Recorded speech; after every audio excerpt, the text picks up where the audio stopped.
O que falar para a IPBI na primeira devocional do ano? Eu não sei para você, mas como o Ion disse, para mim só mudou um número. Foi só isso, o ano somente. O resto continua tudo igual. Trabalho, a igreja, os ministérios aqui, os serviços. Mas é normalmente no começo do ano, né, nessa passagem de ano, né, Márcia, que a gente faz aquela revisão, né, a gente faz um balanço do ano que passou, daquelas promessas que a gente fez e as realizações e tudo mais. Muitas coisas nós prometemos no início do ano e acabou ficando, e aí a gente refaz ou faz novas promessas. Então, é isso que acontece mais ou menos nessa virada de ano. Mas uma coisa é certa, todos nós, eu tenho certeza que todos nós, temos muito que agradecer ao nosso bom Deus pelo ano que passou. Talvez você tenha passado por dificuldades, doenças, perdas até, mas como filhos do Deus vivo, nós somos mais do que vencedores por meio daquele que nos amou. Amém? E nós aprendemos muito também. No primeiro semestre da EBD, o nosso tema foi Nossa Suficiência em Jesus. No segundo semestre, nós estudamos a carta aos Efésios. Nos cultos vespertinos, nós fomos edificados pelos sermões do pastor Ion sobre Romanos. Eu não sei você, mas eu fui muito edificado e aprendi muito estudando a palavra de Deus em 2024. E, obviamente, quando a Derlene te convida para fazer a devocional, quem já passou por isso vai concordar comigo, sempre vem aquela pergunta: o que eu vou falar? Que mensagem que eu vou levar para a igreja? E, obviamente, isso não foi diferente comigo. E todas as vezes que eu pedi um direcionamento do Senhor, vinha à minha mente um texto muito conhecido nosso, e aquilo foi martelando na minha cabeça. Eu falei, então tá bom, Senhor, eu vou falar desse texto. É muito conhecido, talvez, espero que não seja chover no molhado, mas nunca é, né? O Senhor está sempre trabalhando na nossa mente. E o texto é o que está lá no Salmo 37. Acompanhem comigo o Salmo 37. Eu projetei aqui, espero que todos acompanhem.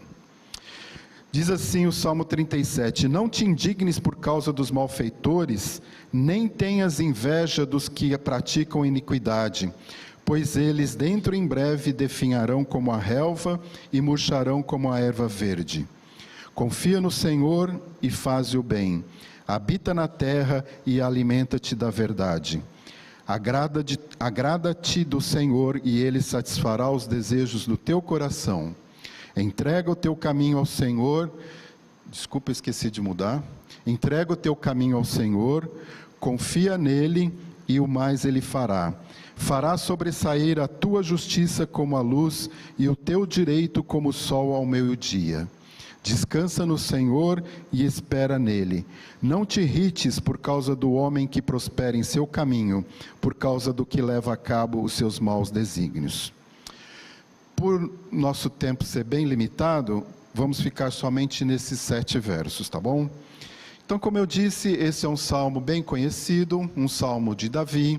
E como ele diz lá no verso 25, quando ele escreveu esse salmo, ele já era, ele se chama de velho, né? Ele já era idoso, ou seja, uma pessoa madura.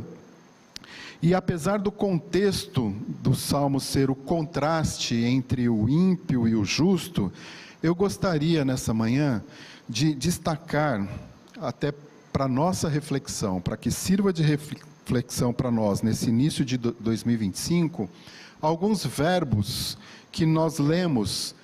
Esses verbos são responsáveis inclusive por muitas devocionais, vários sermões, né?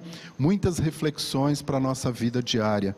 Mas eu queria compartilhar isso com vocês aqui esta manhã, foi o que eu senti no meu coração. O primeiro, nós vemos lá no verso 3, que ele diz assim: confia no Senhor e faze o bem. Confiar. Obviamente eu fui dar uma olhadinha no dicionário hebraico, para olhar a palavra no original, e nesse mandamento me chamou a atenção que um dos significados do verbo confiar aqui é correr em busca de refúgio. Olha que interessante, correr em busca de refúgio. Irmãos, como está difícil confiar em alguma coisa ou em alguém nos dias de hoje, não é verdade?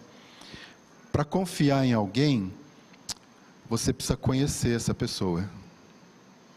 Você precisa ter intimidade com ela. E saber exatamente em quem você está depositando essa confiança.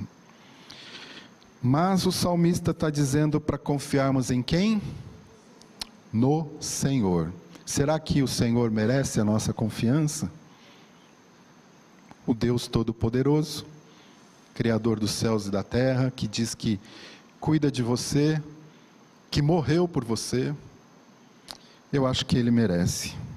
Claro que merece. E o texto continua dizendo assim: alimenta-te da verdade. Nós cantamos aqui, Rogério, nós cantamos Jesus é a verdade hoje de manhã. Se você confia no Senhor e faz o bem, teoricamente você vai se alimentar da verdade. E aí, como nós cantamos aqui, já estudamos várias vezes, nós sabemos que a verdade é uma pessoa. Vimos isso inclusive domingo passado com o Dani. Então, o mesmo Senhor que você deve depositar a sua confiança, é esse Senhor em que você também deve se alimentar. E é aquele em quem você deve procurar refúgio. Mas infelizmente muitos estão se alimentando de coisas que não são verdadeiras, que não são a verdade. Então eu deixo aqui mais um ponto de reflexão para você nesse início de novo ano. Quanto você tem se alimentado da verdade?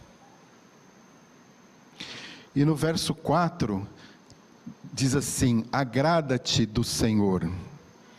E o sentido de agrada-te aqui, em algumas versões está deleita-te, é estar feliz com, é você ter um prazer requintado. São palavras que eu copiei do dicionário. Então, mais uma reflexão aqui para você. Você tem se agradado do Senhor? Por que eu pergunto isso? Porque eu já vi algumas pessoas decepcionadas com Deus. Talvez porque Deus não tenha respondido ainda a sua questão, ou porque Ele não fez uma vontade específica. Mas o bom desejo do coração daquele que se agrada no Senhor e confia nele, com certeza os desejos dessa pessoa estarão perfeitamente alinhados com a vontade do Senhor, com a palavra dele, com a palavra de Deus. É isso que vai acontecer se você confiar nele, se você se alimentar nele, você vai se agradar dele. No verso 5, nós temos entrega o teu caminho ao Senhor. E talvez essa seja a parte mais difícil. Talvez aqui requeira mais fé da nossa parte, porque entregar ao Senhor não é uma coisa naturalmente fácil. Não é algo que a gente faça naturalmente. Por quê? Porque nós queremos ter o controle das nossas vidas. Nós não gostamos de perder o controle das nossas vidas. E parece que quando nós entregamos ao Senhor, fica uma coisa muito subjetiva. É muito difícil até enxergarmos o caminho que o Senhor está nos propondo. E a gente não tem muito tempo aqui para explorar mais profundamente essa questão, mas a verdade é que a ordem do salmista aqui é muito clara. Entrega o teu caminho ao Senhor. De novo, não é para qualquer um, é para o Senhor. E ele repete, confia nele. você continuar lendo o versículo, confia nele, que é o mesmo verbo lá do versículo 3, mas que tem um sentido também que eu não falei aqui, que é de estar, confiar estando apoiado nele. Esse é um dos sentidos também desse verbo. Então, meu irmão, minha irmã, está difícil? Entrega para o Senhor. Entrega, confia nele e ele vai fazer tudo o que for necessário na sua vida. Então, mais uma vez, isso é uma questão de fé, para você refletir isso também. No verso 7, tem a palavrinha lá, descansa no Senhor. E aí eu entendo que isso é consequência, certo? Se você confia, se alimenta da verdade, se agrada do Senhor, entrega o teu caminho, aí é só descansar. Eu dei uma olhada no dicionário hebraico também para essa palavra, e o sentido dela aqui é estar calmo, estar em silêncio. Então, meu irmão, entrega e descansa, se aquieta. Olha que legal. E aí vem o último verbo que eu queria enfatizar aqui com vocês esta manhã, que é o verso 7. Espera nele, também está no verso 7. Descansa no Senhor e espera nele. Em algumas traduções, você vai ler assim, espera pacientemente nele. Não é fácil não, mas fica aqui a dica, né, a ordem aqui do salmista, para que você então descanse, e eu tenho certeza que descansar e esperar no Senhor vai te dar muita paz, aquela paz que excede todo entendimento. Então, eu fiz questão de trazer uma apresentação muito simples aqui, mas a Laura, quando viu, falou, vai ter PowerPoint? Eu estou fazendo, calma, não vai dar tempo. Como se o PowerPoint fosse o balizador do tempo aqui, né? Fosse aumentar ou diminuir. Mas eu fiz questão, vocês vão entender aqui, minha intenção é colocar um slide para ficar bem visível, para você ver essas ações, esses verbos, para você refletir nesse começo de ano.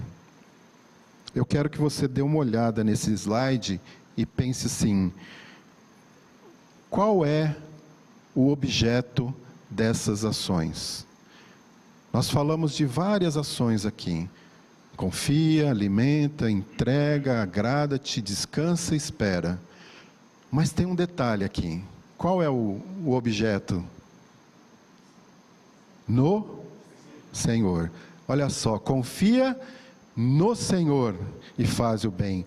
Alimenta-te da verdade. E eu podia ter colocado aqui entre parênteses o Senhor, não é verdade? Entrega o teu caminho ao Senhor. Descansa no Senhor e espera nele. E aí, eu não sei, a Lívia colocou que eu sou meio detalhista, né, nas colocações, e eu não sei se você reparou que todas as vezes que aparece Senhor aqui, está em caixa alta. E o que significa isso? Significa que no original, você tem o tetragrama, que é o nome do Deus vivo. Então não é para qualquer um que você vai confiar, não é para qualquer um que você vai se alimentar, qualquer um que você vai se agradar, que você vai entregar, que você vai descansar e vai esperar, mas é no Senhor. E eu poderia trocar esse Senhor pelo nome dele mais conhecido nosso aqui, que é Jesus Cristo. Amém? Então, meus irmãos, eu trouxe aqui para você nesta manhã o que o Senhor colocou no meu coração. É um texto muito conhecido, muito usado, você sabe de cor a maioria desses versículos que nós lemos aqui. Mas a reflexão que eu deixo para você nesta manhã é: você tem vivido estas coisas? Então a minha oração é que nós não fiquemos somente na teoria, no conhecimento a respeito dessas coisas, mas que isso seja uma prática na minha e na tua vida em 2025 e até quando o Senhor Jesus voltar para nos levar. Amém?